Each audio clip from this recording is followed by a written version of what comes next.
కొంతమంది 5 సంవత్సరాల పాటు ఆ రోజు 2019-24 మధ్య ఏ విధంగా పనిచేశాడో బోండా ఉమ మీకు తెలుసు. మాచర్లో దాడి జరిగింది, గుడివాడలో దాడి జరిగింది, ఎక్కడా తగ్గకుండా పనిచేశాం. మరి వైఎస్ఆర్ కాంగ్రెస్ పార్టీ నుంచి వచ్చినటువంటి పార్థసారథికి మంత్రి వచ్చింది.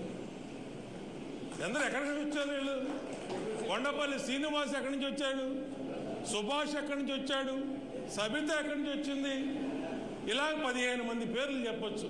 కాబట్టి కొంతమంది 5 సంవత్సరాల పాటు ఆ రోజు 2019-24 మధ్య ఏ విధంగా పనిచేశాడో బోండా ఉమ మీకు తెలుసు. మాచర్లో దాడి జరిగింది, గుడివాడలో దాడి జరిగింది, ఎక్కడా తగ్గకుండా పనిచేశాం.